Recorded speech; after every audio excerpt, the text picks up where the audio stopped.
안녕하세요. 본인들만 아는 이기적인 사람들에게 제대로 한 방 먹여버린 40대 남자입니다. 여러분, 사람이 아무리 이기적이라고 하지만 보통은 상대방의 상황을 봐가며 행동하지 않나요? 그런데 제 주변엔 뭐가 됐던 절 무시하고 까내리던 사람이 있었습니다. 그건 바로 제 장모라는 사람인데요. 장모의 이기적인 심보 때문에 결국 저희의 관계는 파탄이 나고 말았습니다. 벌써 몇 년 전 이야기임에도 불구하고 제가 이렇게나 화가 난 이유가 있었어요. 그때 이야기를 한번 꺼내보려고 합니다. 저희 어머니는 절 30대 후반에 늦둥이로 나오셨습니다. 제 위로 형 둘과 누나가 있는데 셋째 누나와도 전 나이 차이가 10살 차이가 날 정도입니다. 어머니는 손맛이 굉장히 좋으셔서 어리적부터 직접 장도 담그셨는데 지금도 어렴풋이 기억나는 장면이 바로 마당에 장독대들이 쭈르륵 질배 있는 거예요. 어머님 매일같이 그 장독대를 닦으시곤 했습니다.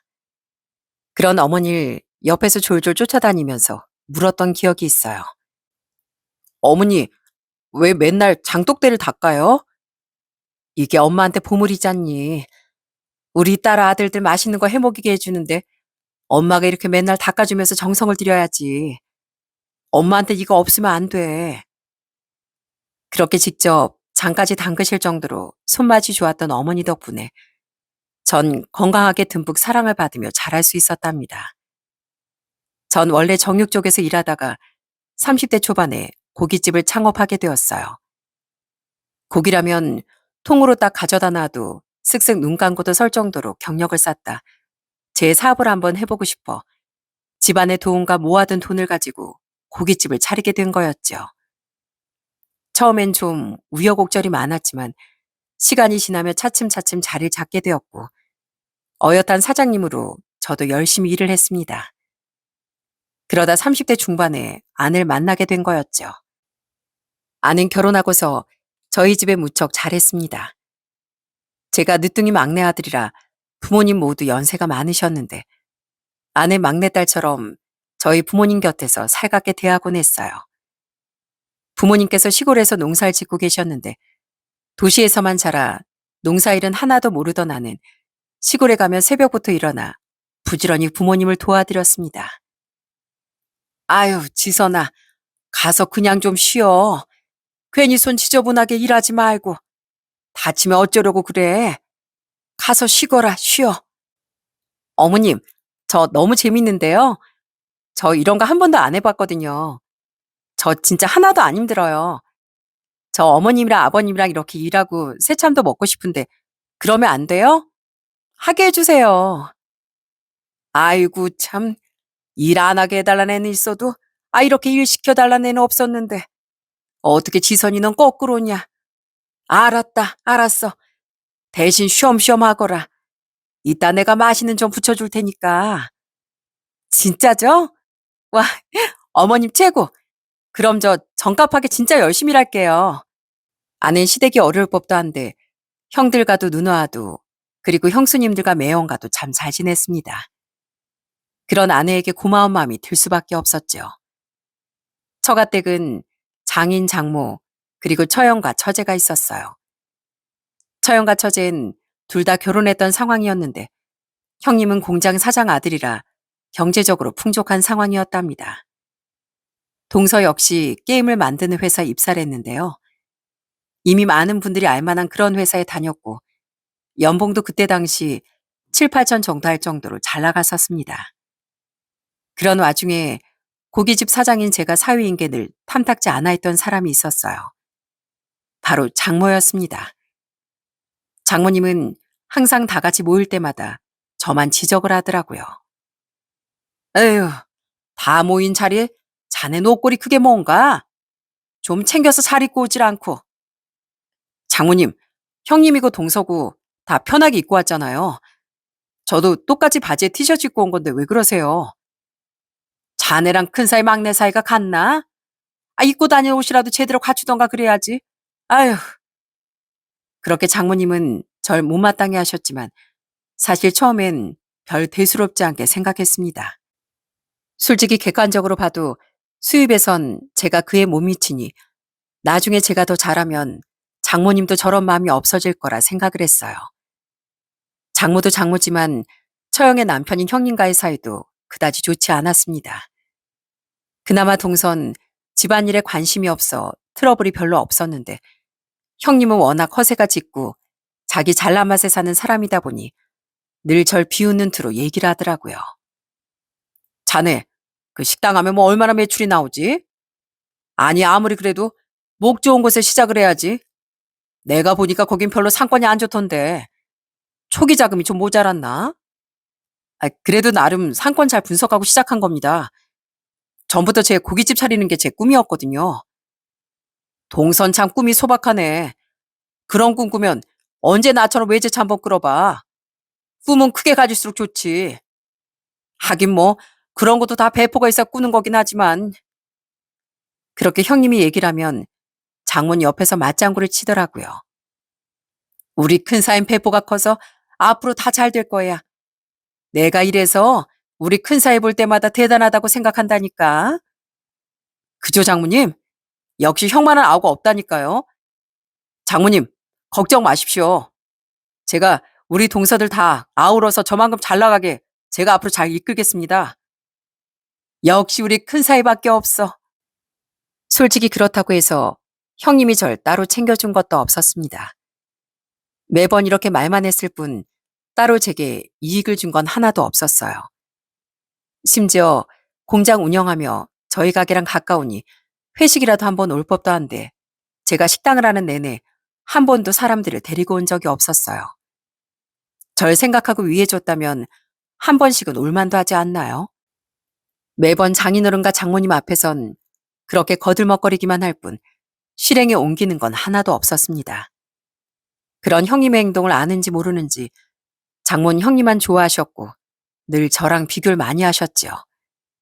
그럼에도 불구하고 처음엔 그래도 처갓되게 잘하려고 많이 노력했습니다.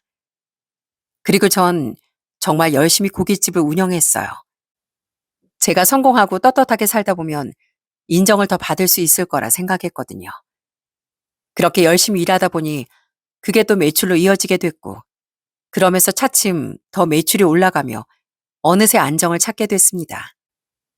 그러면서 가끔씩 저희 고깃집에 처형네랑 처제네 그리고 장인 장모님도 식사를 하러 오시곤 했는데 특히나 장모님이 저희 가게 장을 굉장히 좋아했습니다.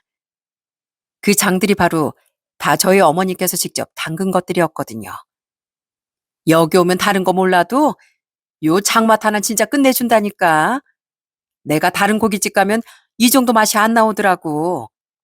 이거 대체 비법이 뭔가? 이게 사돈이 만드신 장이라고 했나? 네, 장모님. 저희 어머니께서 직접 담그신 거예요. 그래서 저도 비법은 잘 모릅니다. 대신 가시면서 좀 드릴 테니까 가져가 드세요. 나야 챙겨주면 고맙지. 지난번에 준 장도 내가 그걸 쌈만 싸먹었는데 밥 한 그릇 뚝딱 했잖아.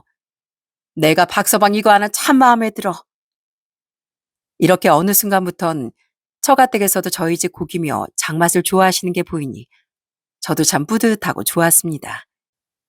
장모님뿐 아니라 장인어른, 처형과 형님, 그리고 처제와 동서까지 특히나 저희 어머니 장맛을 너무 좋아했었죠. 전 그런 처가 식구들을 위해 정말 주기적으로 장을 가져다 드리곤 했습니다. 이후 저흰 아들, 딸 한 명씩을 낳아 행복한 가정을 꾸려나가고 있었어요. 이대로라면 정말 행복하게 잘 살 수 있을 거라 생각했습니다. 그런데 늘 좋은 일만 있는 건 아니더라고요. 그러다 결혼하고 3년 후 저희 집에 큰일이 생기고 말았습니다.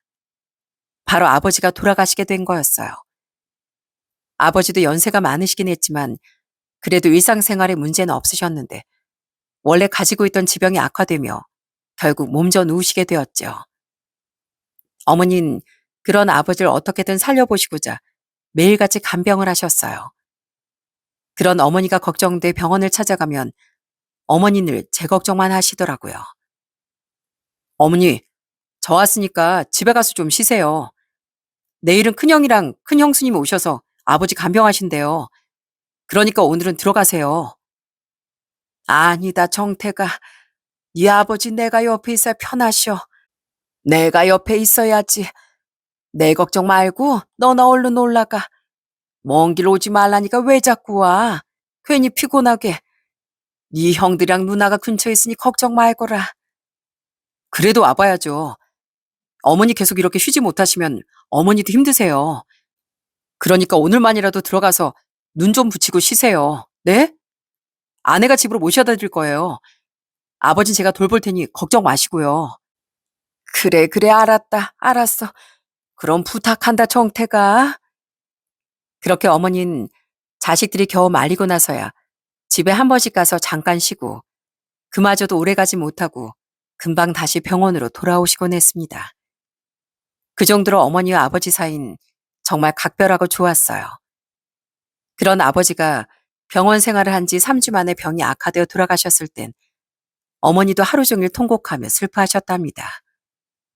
저희 가족들도 갑작스런 아버지와 이별이 정말 힘들고 마음이 아팠어요. 그런데 힘든 일은 연달아 벌어진다는 게 정말 맞는 말인 것 같습니다. 더욱 고통스러운 일은 그 다음에 또 벌어지고 말았거든요.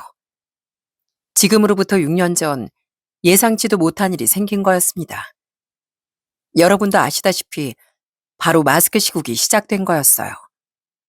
초창기에 슬슬 바이러스가 퍼지고 있었는데 그때까지만 해도 설마 하는 마음을 갖고 있었습니다. 그런데 얼마 지나지 않아 점점 국내 상황도 심각해지고 결국 모두가 마스크를 써야 하고 자가 격리에 밤 9시면 식당 문을 닫아야 하는 상황까지 벌어지게 됐죠. 더군다나 거리두기가 시행되면서 홀 손님들도 급격히 줄어들 수밖에 없었고요. 그러다 보니 비싼 임대료와 직원들 월급을 감당하려고 모아둔 돈부터 시작해 대출까지 받으며 그렇게 아등바등 버티고 있었죠. 아마 그때 당시엔 저뿐 아니라 지금 이 사연을 들으시는 분들 중에서도 엄청 힘들었던 자영업자분들이 많이 계실 거라 생각합니다. 전 어떻게든 그 상황을 이겨내고 싶었어요. 그렇게 아등바등 버티는 게 아내 눈에도 안쓰러워 보였는지 아내는 여러 번 절 말리곤 하더라고요. 여보, 당신 할 만큼 다 했어. 이제 그만하자. 어? 정리하고 조금 쉬는 게 나을 것 같아. 지금 상황이 좋아질 기미가 안 보이잖아. 조금만, 더 조금만 버텨볼게. 혹시 알아? 갑자기 확 좋아질지. 조금만 더 버텨보자. 그렇게 전 상황이 빨리 좋아지길 기다리고 기다렸지만 상황은 나아지지 않았습니다. 애정을 가지고 열었던 제 첫 가게라 그런지 미련을 못 버렸던 것 같아요. 결국엔 버티다 못해 더 이상 방도가 없어 등 떠밀리다시피 전 가게를 접게 됐습니다. 너무나 정성을 들였던 가게였던 만큼 제 충격은 생각보다 컸습니다. 누구보다 잘하고 잘해내고 싶었는데 자의도 아니고 타의도 아닌 어쩔 수 없는 상황 때문에 힘들어지다 보니 더 심하게 방황을 했던 것 같습니다. 그게 제 나이 30대 후반이었을 때였어요. 거의 8년 가까이 운영하던 가게를 접고서 전 매일같이 힘들어하고 방황했습니다. 사실 저도 힘들었지만 곁에서 지켜보는 가족들은 얼마나 마음이 아팠겠어요. 특히나 아내는 억장이 무너지고 솔직히 처자식도 있는데 그렇게 방황하는 모습이 화날 법도 한데 한 번을 절 타박하지 않더라고요. 오히려 한 번이라도 제 기분 좋게 해주려고 아내가 정말 많이 노력했습니다. 아침에 딱 눈을 뜨면 아내는 출근하기 전 이미 제가 먹을 밥까지 싹 다 챙겨 나가곤 했고요. 그런 아내에게 고마워 전화라면 아내는 늘 밝게 통화를 했었어요. 여보, 일어났어? 아침에 콩나물국 끓여놨는데 속 부대껴도 국물이라도 시원하게 들이켜. 알았지? 당신 출근 준비하는 시간도 없었을 텐데 언제 이렇게 다 챙겨놨어? 내가 아니면 누가 우리 남편 챙겨줘. 당신 나 손 빠른 거 알지? 내가 아침에 후다닥 만들어놨으니까 잊지 말고 꼭 먹어야 돼. 기분이다. 설거지도 그냥 둬. 나중에 내가 집에 가서 할 테니까. 오늘은 그냥 실컷 낮잠도 자고 보고 싶었던 영화도 실컷 보고 있어. 하루하루 그렇게 방황하는 절 보며 아내는 속으로 얼마나 속상하고 답답했겠습니까? 그럼에도 아내는 어떻게든 저에게 기운을 주고 싶어 아무렇지 않은 척 절 대하더라고요. 저 대신 그렇게 생계를 책임지며 열심히 일했고 집에 와선 엄마로서 아내로서 모든 역할을 누구보다 잘 해내곤 했습니다. 그리고 아내뿐 아니라 제 곁에서 저만을 걱정하는 사람은 또 있었습니다. 바로 제 어머니였어요. 아버지가 돌아가시고 나서 홀로 살고 계셨던 어머니께선 당시 80대가 되셔서 몸도 편치 않은 상황에서도 제 걱정만 하시더라고요. 정태가 밥은 먹었니? 속상해도 속 비우면 안 되니까 밥이라도 먹으러 오거라. 아니에요, 어머니 괜찮아요. 제 걱정 마시고 어머니 식사 잘 챙겨 드세요. 정태가, 애미가 미안하다. 내가 여력이라도 있었으면 너라도 좀 챙겨줄 텐데. 내가 정말 너한테 미안해. 네가 이렇게 힘들 때 힘도 못 대주고 말이야. 장 좀 만들어서 보내줄 테니까 애미랑 애들이랑 먹는 거라도 잘 챙겨 먹어. 어머니 감사해요. 그리고 도움 못 주셨다는 그런 말씀 마세요. 어머니 덕분에 저희 고깃집 잘 됐었잖아요. 제가 다시 힘내서 일어나 볼 테니까 너무 걱정 마세요, 어머니. 그렇게 제 곁에서 묵묵히 절 응원하는 소중한 가족들을 보며 저는 방황을 끝내고 40대에 새로운 일을 시작하게 됐습니다. 바로 택배 일이었어요. 처음엔 진짜 내내 다리가 아플 정도로 너무 힘들고 고단했습니다. 주소도 처음엔 잘 모르다 보니 여기저기 잘못 배송할 때도 있었고요. 그럴 땐 정말 힘들었지만 그래도 포기하지 않고 열심히 하루를 버티며 일을 해나갔습니다. 그러다 보니 어느새 일도 많이 적응되고 몸이 좀 피곤하긴 하지만 좀 사는 활력도 생기고 그러더라고요. 그런데 제가 택배 일을 하기 시작하니까 다시금 절 무시하는 사람이 생겼습니다. 여러분들도 누군지 아시겠죠? 바로 저희 장모님이었답니다. 택배 일을 시작하고 거의 한 달 반 만에 처가댁에 가게 됐는데 장모님이 절 보자마자 엄청 비웃으며 얘기를 하시는 거예요. 박서방 꼴이 그게 뭔가? 안 그래도 별 볼 일 없던 사람이 어떻게 또 없어졌어? 엄마, 그게 지금 할 말이야? 이 사람 고생고생하면서 택배 뛰고 있는데 고생한다고 하지 못할 망정 지금 무슨 말하고 있는 거야? 아니 현실을 얘기해 주는 건데 얘는 무슨 그렇게 화를 내니? 살이 쪽 빠져선 별 볼 일 없어졌구만. 박서방은 살이 좀 쪄야 그나마 봐줄만 한데 말이야. 다른 사람들은 택배한다고 하면 다들 고생한다, 힘들겠다 생각을 많이 해주는데 어떻게 가족이란 사람이 이렇게 얘기를 할 수 있답니까? 그때는 사실 가게도 망하고 빚도 생기다 보니 아내에게도 미안하고 처가에도 면이 서지 않아 아무런 대꾸도 하지 못했습니다만 솔직히 장모의 말은 너무나 기분이 나빴어요. 하루는 처가댁 식구들과 같이 장인어른 생신 기념으로 제주도 여행을 간 적이 있습니다. 솔직히 장인어른 생신이 아니었다면 전 거기 안 갔을 수도 있었어요. 그런데 다른 분도 아니고 장인어른이시니 참석을 했는데 장모님이 저한테 하는 행동 하나하나가 너무 기분이 좋지 않더라고요. 무슨 제가 가족이 아니라 진군 취급을 하시더라고요. 어이, 박서방, 이거 캐리어 좀 저기로 좀 가져다 놔. 엄마, 엄마 왜 그렇게 우리 남편만 시켜? 형부도 있고 제부도 있는데 왜 우리 남편한테만 그래? 아니, 박서방 택배하면서 이런 거 기본으로 나르고 그러는 거 아니야. 우리 큰사람 막내산 이런 일 안 해봐서 못하니까 그러지. 캐리어 하나 드는 거 가지고 무슨 소리야. 아, 엄마가 해, 엄마가. 여기까지 와서 왜 그러나 몰라. 여보, 하지 마. 중간에서 아내가 엄청 화내며 제 편을 들어줬지만 장모가 절 무시하는 행동은 멈추지 않았습니다. 그런데 그렇게 장모님이 절 무시하니 다른 처가댁 식구들도 점점 절 무시하기 시작하더군요. 사실 동선 워낙 자기밖에 모르는 개인주의라 처가댁에도 잘 오지도 않고 마주친 적이 별로 없었는데 형님은 이상하게 처갓집에 자주 오고 가곤 하더라고요.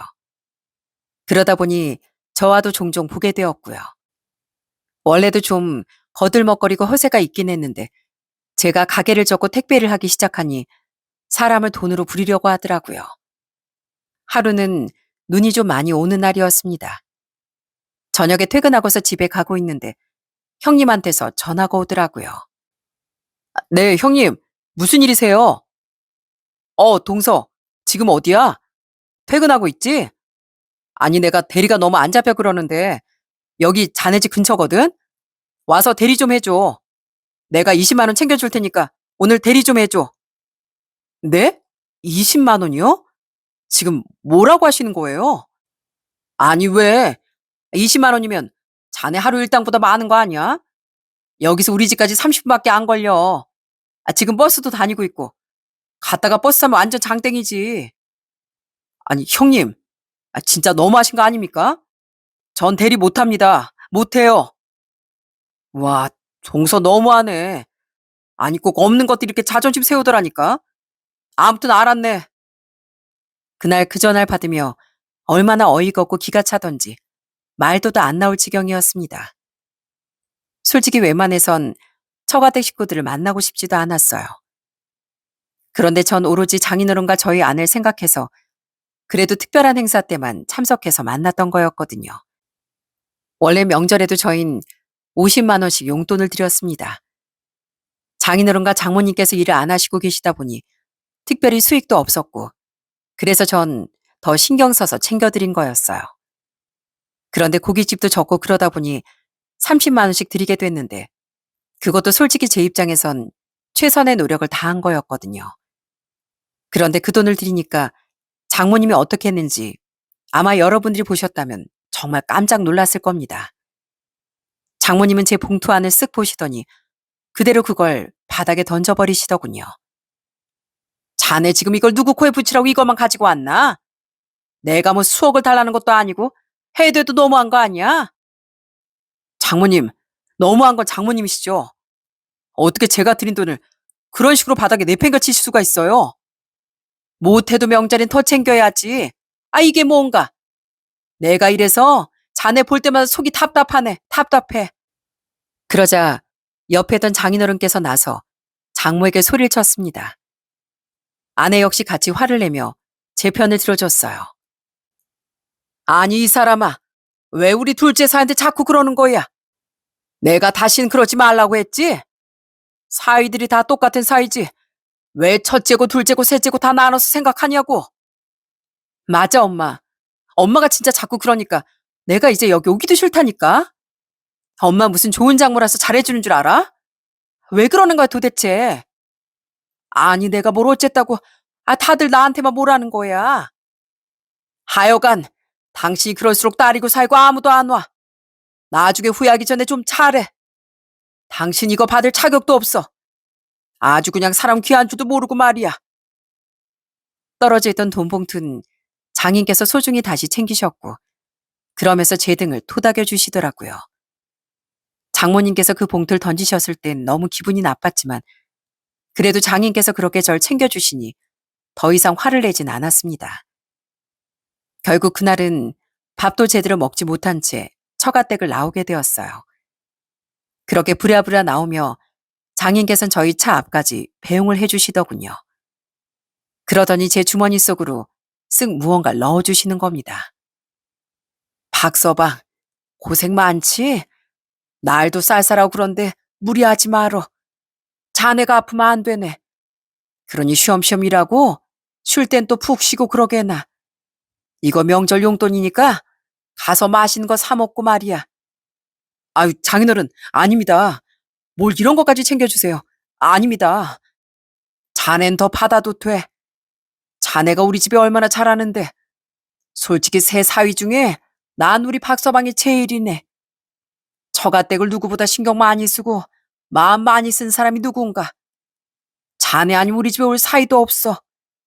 그러니 자네 장모 말은 전혀 신경 쓰지 말게나. 내가 대신 사과함세. 남잔 자고로 지갑이 두툼해야 돈도 술술 들어오는 법이야. 그렇게 주머니에 넣어주신 돈 봉투 들고 차에 타고 집으로 돌아왔는데 전 집에 오고서 그 돈 봉투를 열어보곤 진짜 깜짝 놀랐습니다. 바로 장인어른께서 50만 원을 챙겨주셨더라고요. 그런 장인어른을 봐서라도 처가댁에 자주 가고 싶었지만 도저히 장모님이 하는 행동은 참을 수가 없더군요. 저도 그렇지만 아내도 장모님께 너무 화가 나 집에 가고 싶다는 말도 안 꺼내더라고요. 그러던 어느 날 제가 택배 일을 시작한 지 3년 정도 됐을 무렵입니다. 한창 일을 하고 있는데 급한 전화가 한 통 왔더라고요. 바로 80 중반이 넘으신 어머니께서 밭일을 하다가 그만 쓰러지셨다는 연락이었어요. 당시 여름철이기도 했지만 연세도 있고 지병도 있으시다 보니 그렇게 일하지 말라고 말리고 말렸는데도 기어코 밖에 나가 밭일을 하시다 쓰러지신 거였습니다. 저는 그 연락을 듣고서 다급하게 집으로 내려가게 되었어요. 그런데 그때 장모에게서 전화가 걸려오는 겁니다. 오랜만에 전화가 오기도 했지만 그동안 저도 감정이 좋았던 게 아니라 처음엔 받지 않았어요. 그런데 제가 전화를 받지 않았는데도 2번, 3번 계속해서 전화가 오는 겁니다. 뭔가 다른 일이라도 생긴 게 아닐까 싶어 전 전화를 받게 되었어요. 박서방, 자네 지금 어디인가? 지금 저희 어머니가 쓰러지셔서 집에 가고 있습니다. 무슨 일 있으세요, 장모님? 그래? 아니, 다른 게 아니라 이번에 자네 장인 생신인 거 알지? 이번에도 또 안 올 건가? 그건 아내랑 상의 좀 해보겠습니다. 그러자 장모는 비아냥대며 얘기를 하더라고요. 아니, 언제까지 삐져 있을 거야? 어? 자네가 애초에 나한테 잘했어 봐. 그럼 내가 자네한테 잘해주지 못해줬겠어? 그리고 언제까지 그 나이 먹고 택배 일할 거야? 내 친구들이 사이들 직업 물어보면 내가 아주 자네만 창피해서 말을 못하고 있네. 직업을 좀 바꾸던가 아니면 하다못해 전에 하던 일이라도 하던가. 못해도 사장 소리 들을 텐데 다시 하면 되지 않나. 장모님, 전 제 일에 만족하고 살고 있습니다. 제가 피땀 흘려 지금 잘 사고 있어요. 전 지금이 정말 소중하고 뜻깊은 일을 하고 있다고 생각하고요. 그러니 그런 말씀하지 마세요. 자꾸 그러시면 저 장모님 앞으로 뵐 자신이 없습니다. 지금도 봐봐. 또 삐져가지고 또 그러네.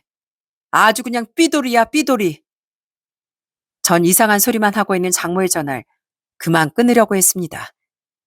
더 얘기를 나눠봤자 제 기분만 상할 것 같고, 안 그래도 어머니 걱정에 정신이 없는데 이런 전화는 받고 싶지도 않았거든요. 그런데 뒤이어하는 장모의 말을 듣고 전 참아왔던 분노를 폭발할 수밖에 없었어요. 장모는 그러더니 저에게 진짜 어처구니 없는 말을 하더라고요. 자네 그러면 그 자네 집에 가면 장독대 있는 그 된장 있잖아. 그거 좀 많이 퍼오게나. 김치통 있지? 거기 김치통 있을 거 아니야. 거기다 좀 담아가지고 오게. 내가 요즘 통 입맛도 없고 자네가 그 장을 안 갖다 주니까 내가 통 밥도 못 먹어서 살이 쭉쭉 빠졌네. 그러니까 그 장 좀 죄다 퍼다 와. 네? 장모님 지금 그런 말이 나오세요? 지금 저희 어머니가 쓰러지셨다고요? 아니 뭐 그렇다고 당장 뭐 어떻게 되신 것도 아니고 병원 가면 알아서 의사들이 다 처치해 줄 건데 뭐가 걱정인가. 뭐라고요? 장모님, 지금 그걸 말이라고 하십니까? 정말 해도 해도 진짜 너무하시네요. 전 끊겠습니다. 전 장모의 말을 듣고 진짜 너무 어이가 없더라고요. 아무리 생각 없는 장모라고 해도 사돈이 지금 쓰러져 병원에 실려갔다는데 그런 소리를 할 수가 있는지 도무지 이해도 되지 않고 너무 화가 나더군요. 그래도 장인께서 절 많이 챙겨주시고 아내도 누구보다 절 위해주니 그런 장인어른과 아내가 고마워 처가댁과 인연도 끊지 않았던 건데 장모 이 말은 제 이성의 끈을 딱 놓게 하는 말이었습니다. 부랴부랴 병원 근처에 사는 형들과 누나가 먼저 와 있었고 어머니도 병원에서 깨어나셨더라고요. 다행히도 의사 말론 쓰러지셔서 좀 위독하셨지만 생명엔 크게 지장이 없는 것 같다고 경과를 지켜보자고 하시더군요. 그 말을 들으니 전 안도의 눈물이 마구 흘렀습니다. 나중에 겨우 눈을 뜨신 어머니는 또 제가 와 있으니 제 걱정만 하셨고요. 그런 어머니를 보는데 전 더 이상 이렇게 있어서는 안 되겠다는 생각이 들었어요. 하룻밤을 병실에서 보내며 정말 오만 가지 생각을 다 했던 것 같습니다. 그동안 절 무시하고 깔봤던 장모의 태도는 저뿐만 아니라 저희 가족 모두를 다 무시한 행동처럼 느껴졌거든요. 그래서 항상 절 그렇게 무시하고 깔보던 장모에게 어떻게 해서든 복수를 좀 하고 싶었어요. 제가 아니라 장모가 먼저 저와 연을 끊어버리게 만들고 싶었으니까요. 그래서 전 바로 시골집으로 향했죠. 그리고 작은 통에다 가득 무언가를 담기 시작했습니다. 그리고선 전화를 받았던 그 다음날, 전 처갓댁으로 향했어요. 올라가면서 전 장모에게 전화를 걸었습니다. 장모님, 된장 가지고 오라고 하셔서 지금 가고 있습니다. 그래? 난 또 어제 그렇게 전화 끊길래 안 가져오나 했더니만 잘 됐네. 안 그래도 딱 필요한 참이었는데. 그럼 자네가 집으로 오게나. 오랜만에 삼겹살이나 구워 먹어야 되겠네. 자네 어머니 된장 먹을 생각하니까 벌써부터 침이 고이네. 네, 그럼 처갓댁으로 바로 가겠습니다. 그래, 그래. 얼른 오게나. 자네 올 때까지 기다리고 있을 테니까. 끝까지 그 된장 타령만 하고 있는 장모의 말을 들으며 얼마나 기가 차던지요. 보통 상황이라면 자네 어머니 몸은 좀 괜찮냐? 아니면 좀 어떠시냐? 이렇게 물어보는 게 사람 된 도리가 아닌가요? 그런데 장모는 전혀 그런 것도 없었습니다. 분명 제가 왜 집에 내려가는지 알고 있었음에도 하나도 신경을 안 쓰는 것 같더라고요. 그 전화를 받으니 제 결심은 더 단단해졌습니다. 그렇게 전 처가에 도착했어요. 그리고 딱 들어가 보고선 더 기가 막힌 광경을 목격하게 됐습니다. 바로 처형도 처가에 와 있던 거였죠. 제가 딱 도착할 시간에 맞춰서 둘이 삼겹살을 먹으려고 준비 중이더라고요. 그러더니 제가 도착을 하자 너무나도 반갑게 말을 하는 겁니다. 제보 왔네. 된장은 어딨어? 뭐야, 애꼴랑 요거만 가지고 온 거야? 내가 김치통에 가득 담아오라니까 된장이 그렇게 없었나? 아유, 우선 일단 이거라도 먹어야지 뭐. 엄마, 오늘 먹으면 그냥 끝이겠네. 어쩔 수 없지 뭐. 다음엔 지선이들하고 같이 가서 포오라고 해야겠다. 그래, 그래야겠다. 자네 바쁘지? 그럼 가서 얼른 볼 일 봐. 우린 삼겹살 구워 먹으려고. 그러더니 둘이 정신없이 고기 구워 먹을 준비를 하는데 정말 기가 막히더라고요. 어떻게 고생했다는 소리 한 번을 안 하고 고기라도 한 점 먹고 가라는 말도 안 하고 된장이 든 통만 홀랑 가져가고선 가보라고 하는데 어떻게 사람이 이럴 수가 있나 싶더라고요. 역시나 어머니 안분 전혀 묻지도 않고 시선조차도 제 손에 쥐고 있는 통에만 가 있다는 게 진짜 기가 찰 수밖에 없었죠.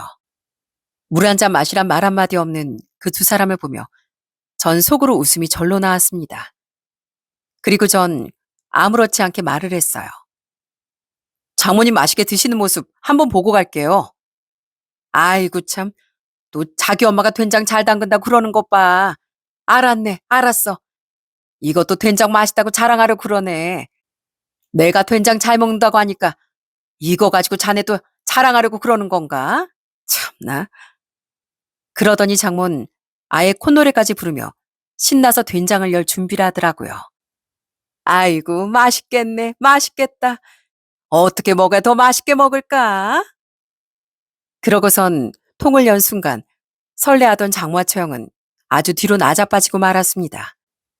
열자마자 훅 올라오는 냄새와 모습에 두 사람은 경악하며 소리를 쳤습니다. 뭐야? 이게 뭐야? 엄마, 이거 개똥이야? 아니면 소똥인가? 뭐야, 냄새. 이게 무슨 냄새야? 아우, 이게 뭐야, 자네? 이게 지금 뭐 하자는 건가? 지금 이게 된장이 아니고 다른 거잖아.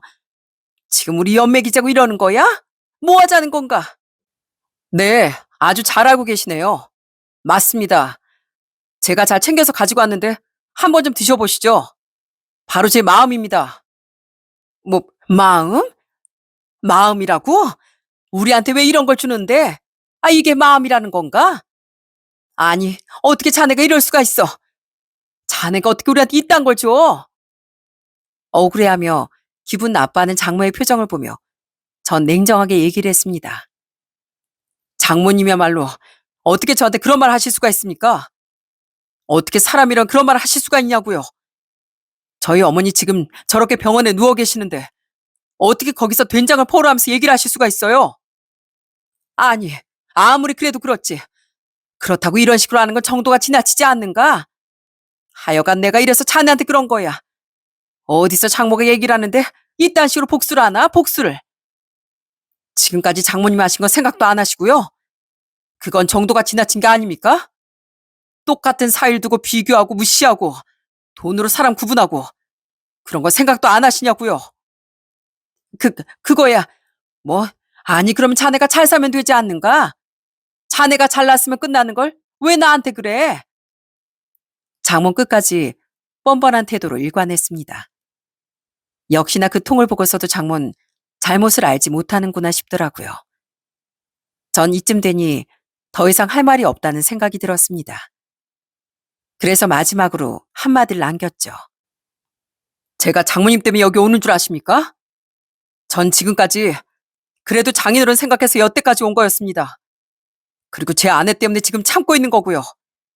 애초에 장인어른과 아내가 아니었다면 전 장모님 이렇게 대우 못했을 겁니다. 근데 끝까지 이렇게 저 무시하는 장모님 보면서 더 이상은 안 되겠네요. 저 이런 대우받고는 더 이상 못 삽니다. 그러니 그게 제 마음이니 많이 드시고 더 이상은 저 찾지 마세요. 아시겠어요? 야, 야, 너 어디가? 어디 가냐고. 아, 엄마, 먼저 그거부터 치워. 빨리 치워. 아우, 이게 무슨 냄새야. 아우, 냄새. 그렇게 난리가 난 처형과 장모를 뒤로 한 채 전 그대로 처가를 나왔습니다. 끝까지 장모와 처형은 냄새 난다며 아주 소리를 치고 난리를 피우더라고요. 그 집을 나서자마자 어찌나 속이 시원한지 그래도 조금은 마음이 통쾌했습니다. 사실 그 통 안에 가득 담겨 있던 건 바로 여러분들이 생각하는 강아지 그게 맞아요. 그냥 더 이상 장모와 연락도 하지 않고 앞으로 그냥 안 만나고 지내도 상관이 없었지만 전 그렇게 간단하게 끝을 내고 싶지 않았거든요. 특히나 어머니가 아파서 그렇게 누워 계시는데 전혀 신경도 쓰지 않고 뻔뻔하게 된장만 요구하는 그 태도에 너무 화딱지가 났습니다. 그렇다고 제가 그냥 연을 끊겠다고 하고 연락을 끊어버려도 장모는 뻔뻔하게 계속 저에게 연락이 올 것 같았거든요. 그래서 어떻게든 장모 입장에서 절 끊게 하고 싶어 내린 결단이었습니다. 저희 어머니가 깨어나시고서 하룻밤 병실에서 보내고 전 시골집으로 바로 향해 작은 통을 찾았어요. 그때 시골집엔 어머니가 강아지 2마리를 키우고 있었는데 그 강아지가 쌌던 그걸 전 고스란히 작은 통에다가 꾹꾹 눌러 담아서 올라온 거였어요. 그것도 싼 지 얼마 지나지 않았던 뜨끈뜨끈한 걸 그대로 열심히 퍼다 담았습니다. 정말 전 이렇게까지 해서라도 장모라는 사람의 정신을 번뜩 차리게 해주고 싶었어요. 생각해보니 제가 그 장을 가져다 줄 때만 장모라는 사람은 그나마 사이 대접을 했었는데 그제서야 그게 딱 떠오르는 거예요. 그러니 더 분노가 솟구칠 수밖에 없었죠. 그들에게 이 선물을 주며 다시는 절 찾지 않도록 하려고 한 거였습니다. 역시나 그날 이후로 저간 발칵 뒤집히고 말았습니다. 솔직히 장인어른과 아내가 어떻게 생각할까 좀 걱정이 되긴 했었는데요. 그런데 장인과 아내는 끝까지 제 편이 되어줬습니다. 아내는 오히려 제 등을 토닥이며 얘기를 하더라고요. 당신이 얼마나 속이 상했으면 그랬겠어.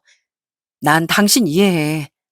당신이 우리 집에 얼마나 잘했는데 정말 내가 봐도 우리 엄마하고 언니랑 동생들 너무했어. 잘했어. 우리 엄마 당신이 그러지 않았으면 분명 또 그랬을 거야. 내가 너무 과하게 했다고 생각하면 미안하지만 솔직히 나도 많이 참았어. 알아. 당신이 그동안 얼마나 꾹꾹 참았는지. 내가 더 미안하지. 엄마랑 언니는 도대체 무슨 생각을 그랬는지 몰라. 정말 미안해. 당신한테 내가 더 미안해. 그리고 장인어른께서도 저에게 연락이 와선 대신 사과를 하시며 절 이해한다고 얘기를 해주시더라고요. 장인어른, 상황이 이렇게 된 거 정말 죄송합니다. 제가 드릴 말씀이 없네요.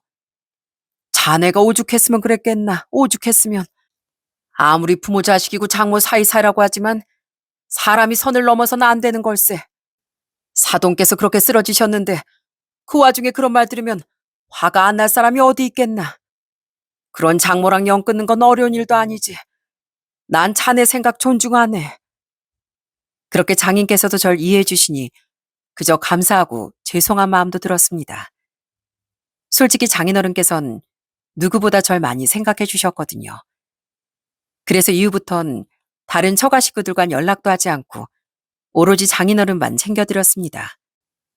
한 번씩 저희 집으로 모셔서 식사 대접도 하고 또 장인 생신 때도 따로 만나 뵙고 선물이나 용돈도 챙겨드리곤 했어요. 그러면서 3년이란 시간이 흐르게 됐습니다. 그 사이 어머니께선 다행히 건강을 회복하셨어요. 당시 쓰러지시며 연세도 있으시다 보니 위험한 상황이 언제고 올 수 있었지만 살고자 하는 의지가 크셨는지 금방 회복하시고 다시 일상으로 돌아갈 수 있었답니다. 그리고 그 후에 어떤 일이 벌어졌는지 아시나요? 그렇게 잘난 척하고 허세만 가득했던 큰사인 공장을 운영하며 자기 아버지 백만 믿고 돈을 펑펑 쓰다 결국 사업이 부도가 나버렸답니다. 요즘 회사 다니는 사람들도 많이 힘들다고 하는데 공장 운영하는 사람들은 얼마나 힘들겠어요? 아끼며 열심히 일해도 모자랄 판국에 틈만 나면 해외여행이다 명품이다 외제차다 하며 끌고 다녔으니 그렇게 망하는 건 시간 문제였죠. 결국은 형님한테 더 이상 용돈도 못 받고 또 그 형님이란 사람은 차고 집이고 뭐고 죄다 팔아 직장도 없이 힘들게 살고 있다더라고요. 저보다 나이가 많으니 50이 다 된 나이에 솔직히 무슨 직업을 다시 잡아 시작하겠습니까? 거기다 지금까지 돈만 쓸 줄 알았지 뭘 모아뒀겠어요? 그러니 완전 나락길을 가고 있습니다. 그렇게 믿었던 큰 사이가 망하고 나니 지금은 장모가 속 터져 죽으려고 한다고 하더군요. 그러더니 장인어른께선 오히려 저에게 사람은 이렇게 벌받는가 보다 얘기를 하십니다. 자네 혹시라도 마음이 무겁다 생각했다면 전혀 그럴 필요 없네. 내가 자네 얼마나 우리 가족들 잘 챙겨왔는지 알지 않는가. 자네 장모 그렇게 큰 사이만 좋아하다 이제 아예 앙숙이 됐어. 그렇게 사이들 똑같이 챙기라고 했더니 다 이게 자기 업보지 뭐 업보. 사람 인생이 솔직히 늘 좋은 일만 있겠습니까? 해 뜨는 날이 있으면 비가 내리는 날도 있는 건데 장모라는 사람은 꼭 눈에 보이는 것만 따지고 직설적으로 행동하다 보니까 그렇게 저하고도 연이 끊기게 되고 큰 사이마저 망하니 이제 머리 싸매고 누워있다고 하네요. 특히나 형님은 이젠 장모에게 용돈도 많이 챙겨주다 보니 다시 돌려주라며 아주 둘이 피 터지게 싸우고 있다고 하더라고요. 형님은 다시 돌려주라, 자기 힘드니까 도와주라 하는데 장모는 못 준다며 그렇게 싸운다던데 그 말을 듣고 얼마나 한심하다는 생각이 들었는지 모릅니다. 그렇게 사이좋던 장서관계도 결국 돈 때문에 끝이 나는구나 싶네요. 부디 이번엔 장모가 사람 겉만 보고 판단하는 게 얼마나 좋지 않은 일인지 꼭 알게 되셨으면 좋겠습니다. 지금은 제가 택배 일을 한 지도 5년이 다 되어가고 있네요. 여전히 몸은 힘들지만 그래도 이렇게 피땀 흘리며 일하다 보니 진짜 삶이라는 게 뭔가 제대로 배우고 있는 것 같습니다. 전에 방황하며 술만 마셨을 땐 배도 많이 나오고 체력도 떨어졌는데 이제 몸도 건강해지고 저 역시도 욕심 없이 하루하루를 부지런하게 살며 배우게 되는 것 같습니다. 아이들과도 잘 지내고 장인어른과도 종종 만나며 밥도 같이 먹으며 아주 편하게 지내고 있네요. 오히려 마음은 지금이 더 안정을 찾은 것 같습니다. 그리고 요즘 아내가 푹 빠진 게 있습니다. 바로 저희 어머니께 장 담그는 방법을 배우는 거예요. 아내는 틈날 때마다 어머니한테 찾아가 장 담그는 법을 알려달라 내내 조르곤 했습니다. 그러다 얼마 전부터 열심히 배우고 있어요. 어머님, 이거 이렇게 하면 돼요? 이렇게 매주 만드는 거 맞아요? 어머님 좀 보세요. 저 그래도 꽤나 잘 만들지 않아요? 아유, 잘하네.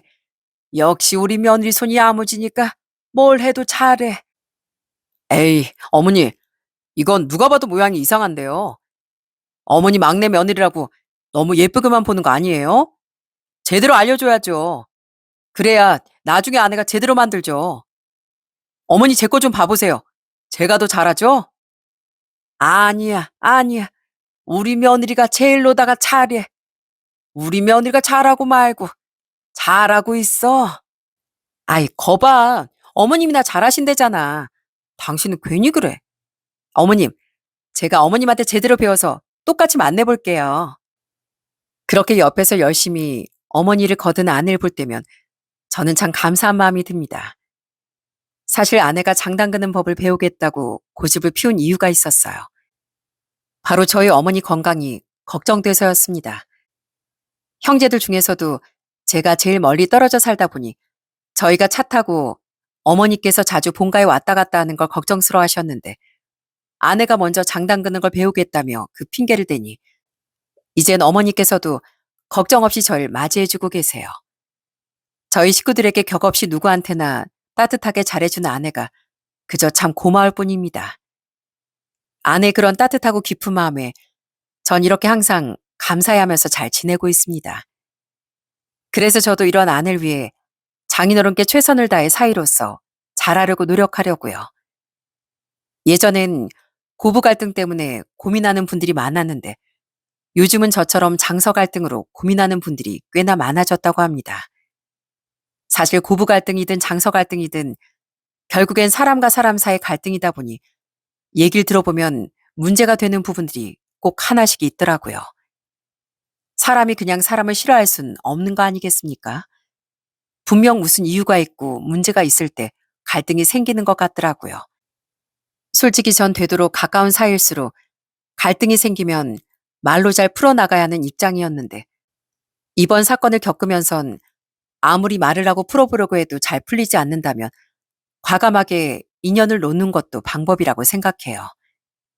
그리고 그 전에 내가 할 수 있는 만큼의 최선을 다하는 것도 중요하다고 생각하고요. 그래야 나중에 후회가 남지 않더라고요. 만약 지금도 가족들과 갈등을 겪으며 소갈이하는 분이 계시다면 제 사연을 들어보시고 조금이나마 위안을 느끼셨으면 좋겠습니다. 또 제가 드리고 싶은 이야기는 전국에 계신 많은 가장 여러분들도 지금 가장 어려운 시기겠지만 꿋꿋이 이겨내 좋은 날을 꼭 맞이하셨으면 좋겠네요. 제 이야기는 여기까지입니다. 지금까지 들어주신 많은 분들께 감사드리며 모두 행복하고 건강하시길 바라겠습니다.